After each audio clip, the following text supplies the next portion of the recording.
नमस्ते जी। नमस्ते।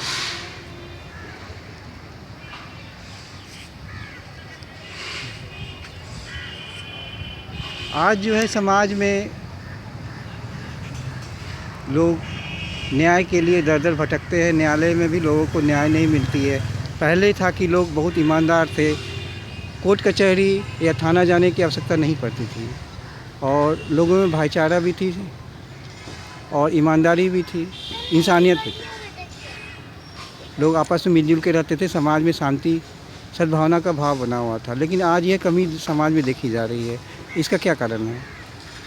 न्याय व्यवस्था के सवाल पर बोलने में अच्छे लोगों को पसीना छूट जाता है, क्योंकि भारत के संविधान के बारे में आम तौर पर सार्वजनिक रूप से बोलना कहीं से भी किसी भी सभ्य व्यक्ति के लिए और जानकार व्यक्ति के लिए मुनासिब नहीं है। माननीय सुप्रीम कोर्ट और माननीय हाई कोर्ट और जो कोर्ट हैं उनका स्पष्ट आदेश है कम से कम एफआईआर के मामले में कि कोई भी व्यक्ति अगर किसी थाने में जाए तो उसका एफआईआर तुरंत दर्ज होना चाहिए और उस एफआईआर के मुताबिक उस पर कार्रवाई होना चाहिए। माननीय न्यायालयों का यह आदेश है। लेकिन माननीय न्यायालय के आदेश के बावजूद यहाँ बहुत ऐसे लोग हैं जो पुलिस प्रशासन में रिपोर्ट कराने में घबराते हैं और उसका मुख्य कारण है, कई अवसरों पर देखा गया है कि जिन लोगों ने एफआईआर कराया और बाद में कुछ दिनों के बाद उसका कोई फलाफल नहीं निकला और एफआईआर होने के बाद पुलिस ने कह दिया कि मामला सत्य एवं सूत्रहीन है। मामला सत्य है लेकिन सूत्रहीन है। नतीजा है कि 4 साल, 5 साल, 10 साल, 20 साल, 25 साल के बाद भी लोगों को न्याय नहीं मिल पाता है। और अक्सर है ऐसा होता है, जैसे बड़े बड़े कांड होते हैं, माननीय न्यायालयों के आदेश से भी कांड में लोग बरी होते रहे, तो जनता में एक ऊहापोह की स्थिति होती जा रही है और उसके बावजूद बहुत सारे लोग अब जो है एफआईआर कराना नहीं चाहते और किसी तरह से घुट करके मर रहे हैं। ये स्थिति है हिंदुस्तान में। मैं बताता हूँ आपको, अभी आपके पास वाला कागज़ हम दिखाते हैं, ये कागजात है, ये बिल्कुल सही कागजात है। देखिए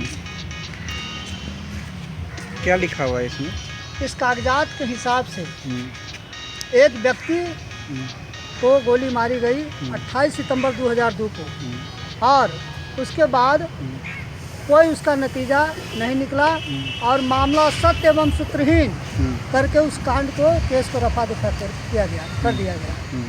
तो इस तरह से क्या होता है, अब हजारों हजार जनता, लाखों जनता जो पीड़ित है वो प्रशासन के सामने जाना उचित नहीं समझती है और सोचती है कि चलो कुछ होता तो इसमें है नहीं, और इससे अपराधियों का भी मनोबल बढ़ता है और सोचता है कि चलो क्या होगा, जेल जाएंगे तो और मजबूत हो जाएंगे। आज पूरे हिंदुस्तान में जो क्राइम का ग्राफ बढ़ा है उसका मूल कारण है कि जनता को सही समय पर न्याय नहीं मिल पाता है और प्रशासन अपना पल्ला झाड़ लेता है और कहता है कि इसमें तो कुछ पता नहीं चला। अब किसी के घर में चोरी हो जाए, किसी का मोबाइल चोरी हो जाए, कोई घटना हो जाए, अगर बगल के थाने में जाता है शिकायत करने तो थाना वाला कहेगा अरे काहे के लिए ये सब हम लोगों को परेशान कर रहे हैं, इसमें कुछ होने वाला है। अगर जान पहचान का कोई आदमी है तो ठीक है और नहीं तो जो है वो ये स्थिति बन गई है। तो मामला सत्य एवं सूत्रहीन, तो ये जो शब्द है ये बड़ा भ्रामक शब्द है, लेकिन मामला सत्य एवं सूत्रहीन के सवाल पर लाखों लोगों, करोड़ों लोग कहिए तो इससे पूरे देश में पीड़ित हैं। आज आप देख रहे हैं कि माननीय सुप्रीम कोर्ट में, माननीय उच्च न्यायालयों में, चाहे सिविल कोर्ट में मुकदमे लंबित हैं 10 साल से, 20 साल से, 25 साल से। अपने भी लड़े, दादा भी लड़े, पोता भी लड़े, पोता भी लड़े, लेकिन कहीं उसका ये नहीं है। तो कहने का मतलब है कि ये जो स्थिति पैदा हो गई है, इसीलिए मैं कह रहा था कि कानून के मामले में, न्यायालय के मामले में बोलने में थोड़ी परेशानी होती है, लेकिन फिर भी चूँकि सच कहना अगर बगावत है तो समझो हम भी बागी हैं। हम लोग जेपी आंदोलन में लोक नायक जयप्रकाश नारायण के सिपाही रहे हैं और जेपी आंदोलन में रहने की वजह से थोड़ी सी हिम्मत तो जरूर है कि कुछ भी और कुछ बोलना चाहिए, सही बात है तो बोलना चाहिए। इसीलिए हम कह रहे हैं इसमें सुधार होना चाहिए और संसद में भी आवाज़ नहीं पहुंच पाती है। पार्लियामेंट में हो, विधानसभा में हो, जनता की समस्याओं की आवाज़ नहीं पहुंच पाती है। इसलिए वहाँ भी परेशानी है। तो डॉक्टर राम मनोहर लोहिया ने कहा था कि अब जो है अगर संसद में आवाज़ सुनाई नहीं पड़े, विधानसभा में आवाज़ सुनाई नहीं पड़े, तो जनता को सड़क पर अपनी आवाज़ बुलंद करनी चाहिए।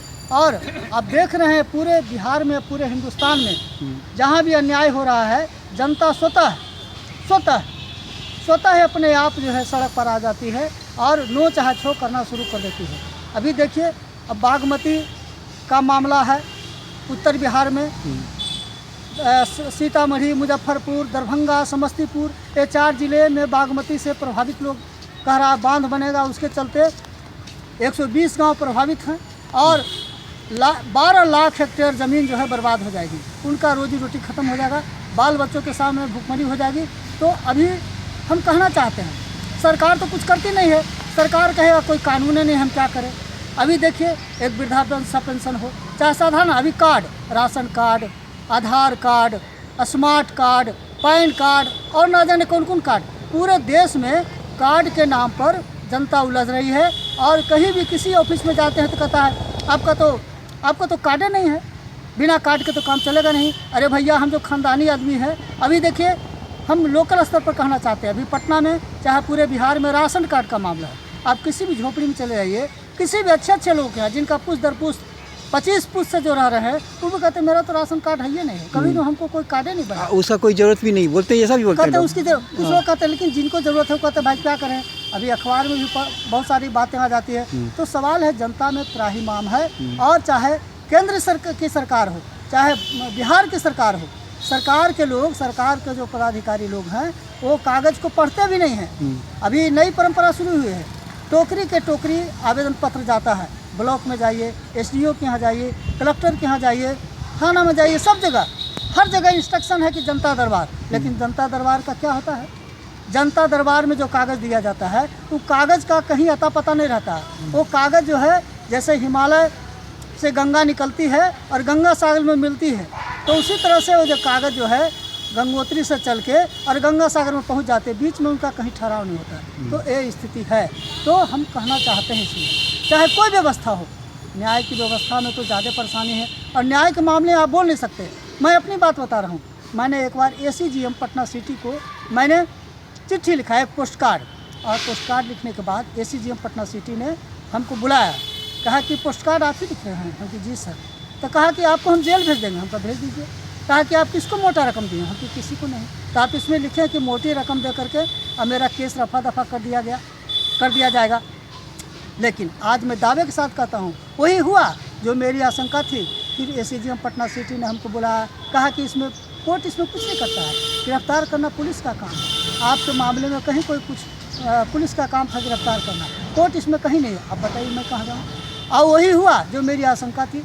अब वो शायद वो पता नहीं, क्योंकि कानून के मामले आप बोल नहीं सकते हैं। अब मैं जब गया वहाँ ऑफिस में तो कहा कि साहब के खिलाफ़ आप लिख दिए, आपको तो जेल जाना ही पड़ेगा। हम कहा जेल की बात क्या कहते हैं, हमको फांसी भी पड़ेगा तो हम झुकने वाले दबने वाले नहीं हैं। अब कोई मेरे पिताजी का नाम पूछे तो क्या हम अपने पिताजी का नाम नहीं बताएंगे?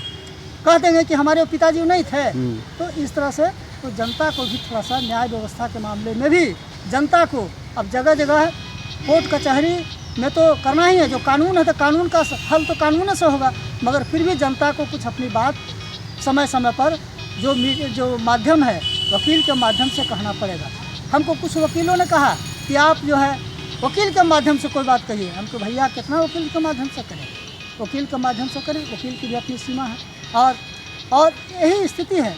तो इसलिए हम कहना चाहते हैं, जो सरकार की जो योजनाएं हैं वो धरती पर दिखाई नहीं पड़ती है। चाहे भारत सरकार की योजनाएं हैं, नरेंद्र मोदी प्रधानमंत्री हो सकते हैं और हैं, और रोज़ अखबारों में देखिए, रोज़ देखिए, अखबारों में देखिए, रेडियो में सुनिए, टीवी पर सुनिए, बढ़िया बढ़िया बात बोलते हैं, खूब बढ़िया बढ़िया बात, लोगों का दिल खुश हो जाता है। और वहाँ देखिए, वहाँ उत्तर प्रदेश में अब योगी जी की सरकार हो गई, आदित्यनाथ जोगी। पहले तो वो आदित्यनाथ जोगी आदित्यनाथ थे, लेकिन बाद में जब हुआ तो वो आ गए कि उनका नाम है अजय सिंह बिष्ट। अब इसको क्या कहेंगे? अजय सिंह बिष्ट हो गए, जोगी आदित्यनाथ हो गए, अजय सिंह बिष्ट। पता नहीं कुछ दिन के बाद कोई दूसरा नाम हो जाएगा। तो इस तरह से जो है, ये जो नाम, हमारा नाम, हम लोग अब नाम बदलने वही छिपाने में विश्वास करने लगे हैं। यही भारत की सभ्यता संस्कृति है। ये क्या कहते हैं, वकीलों को, न्यायाधीशों को कहा जाता है न्याय के देवता, तो वो आज कल न्याय के देवता क्यों गायब हो रहे हैं समाज से, कोर्ट से, न्यायालय से न्याय के देवता गायब क्यों हो रहे हैं? हाँ, तो पीड़ितों को न्याय कहाँ मिलेगा? हाँ, तो न्याय के देवता लोग की भी मजबूरी है, उनको भी सरकार से लेना है, बंगला लेना है, गाड़ी लेना है, सारी सुविधा लेना है, उनकी भी लाचारी है। वो अंततोगत्ता जो न्याय व्यवस्था में के जो लोग हैं वो भी सरकारी कृपा पर ही आधारित हैं। भारत सरकार की कृपा हम पर रहे, बिहार सरकार की हम पर कृपा रहे, चाहे कोई भी सरकार की कृपा रहे, तो ये अफसरशाही चरम पर है और जनता को सड़क पर आने के अलावा दूसरा कोई उपाय है नहीं। क्या ये वकील लोग जो है इसीलिए पढ़ाई करते हैं कि हम लोग क्या कहता है ये पीड़ितों के साथ अन्याय करें? वकील की भी मजबूरी है, क्या करें? क्या मजबूरी है उनकी भी, कहते भी हैं, हम क्या कर सकते हैं? न्याय क्यों नहीं करते? हमको चाहिए साक्ष्य नहीं मिलता है और साक्ष्य मिलता ही नहीं है। और जनता में इतना न दहशत है, कानून के नाम पर आज जनता में दहशत है। अभी देखिए शराबबंदी हवा हो गया है और शराबबंदी के नाम पर सरकार का बहुत बड़ा ढाल है। शराबबंदी के नाम पर सारा काम ठप है। किसी भी विभाग में आप चले जाइए, किसी विभाग में कोई काम नहीं हो रहा है। अब ज़बरदस्ती अखबार में छप रहा है, मीडिया में आ रहा है, बहुत काम हो रहा है। अब है इनका साधारण सी बात करते हैं, इनका योजना है 7 निश्चय, माननीय मुख्यमंत्री जी की योजना है 7 निश्चय। 7 निश्चय के बारे में बड़े बड़े छपते हैं कि 7 निश्चय, करोड़ों रुपए खर्च भी हो रहे हैं। अभी देखिए हर घर में नल सबसे बड़ा योजना है। अब घर का ठिकाना नहीं है, नल कहाँ लगेगा? इसलिए हम कहना चाहते हैं कि भाई ऐसा बात मत बोलिए कि जिसमें आप मजिस्ट्रेट चेकिंग की तरह पकड़ा जाइए। पहले घर की व्यवस्था कीजिए पहले। लेकिन आपने घर की व्यवस्था समाज में तो ऐसे भी लोग हैं कि अपनी ज़मीन पर अपना झोपड़ी नहीं बना पा रहे हैं दबंगों के आतंक के कारण। अब देखिए कानून का की बात करते हैं, अभी ऐसी स्थिति हो गई है कि आपको अगर अपना ज़मीन है, कागज पत्र सब आपके पास है, हमको नहीं मालूम है किसका कागज पत्र नहीं है, किसका कागज पत्र है। लेकिन बहुत ऐसा केसेज मिलता है जिसमें जिसका अपना घर, अपना ज़मीन है, कागज है, उसको हर अपना घर नहीं बना सकता है। कहा था अगल बगल के आदमी को तकलीफ है उस बात से कि मेरे बगल में, मेरे कोठी के बगल में ये छोटा आदमी का घर कैसे बनेगा? गरीब आदमी अपना मकान कैसे बना लेगा? झोपड़ी क्यों बना लेगा? सवाल है ये। देखिए अभी जितने भी लोग हैं, अब किसी का दादा का नाम पर ज़मीन है, किसी के पिताजी के नाम पर ज़मीन है। अभी जितना भी ज़मीन के मामले में, मकान के मामले में, फ्लैट के मामले में, प्लॉट के मामले में, मालिकाना के मामले में बहुत उलझन है।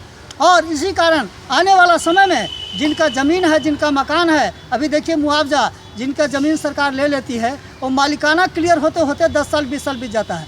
रेलवे ने ज़मीन लिया, सरकार ने ज़मीन लिया योजना के लिए, और उसके बाद मालिक कौन है? अब दादाजी हैं, परदादा के नाम पर ज़मीन है। एक परिवार था, 100 गो हो गया, 100 जगह रह रहा है, किसी के नाम पर उसके पास कागज़ नहीं है। अब कागज़ दिखाइएगा तब ने आपको हक मिलेगा। और कागज़ बनाने में आप CO के यहाँ जाइए, चाहे BDO के यहाँ जाइए, चाहे SDO के यहाँ जाइए, चाहे DCLR के यहाँ जाइए। आप अगर कहिएगा कि हमारा ज़मीन है, हमारा मकान है, हमको वो कागज़ बना दीजिए, तो 72 को लैकुना लग जाएगा। घूस मांगेगा और गरीब लोग घूस कहाँ से देगा? एक आदमी ने कहा, हमको कल ही बात है, एक आदमी ने कहा कि भाई हमको पटना में नक्शा 1 कट्ठा मेरा ज़मीन है और हमको नक्शा पास कराना कैसे होगा?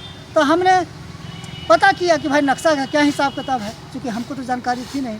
तो एक आदमी ने हमको बताया कि नक्शा पास कराना पटना नगर निगम में और PIDA में बहुत टेढ़ा काम है। आप जो चाह रहे हैं सतयुग नहीं आ गया। नीतीश जी बिहार के CM हो सकते हैं, नरेंद्र मोदी प्रधानमंत्री हो सकते हैं, अखबार में, भाषण में, रेडियो में, TV में, मीडिया में सब कुछ हो सकता है कि सब काम आसान हो गया, भ्रष्टाचार खत्म हो गया। लेकिन आप चले जाइए, किसी भी विभाग में चले जाइए, आपका कोई भी काम बिना लेन देन के नहीं होगा।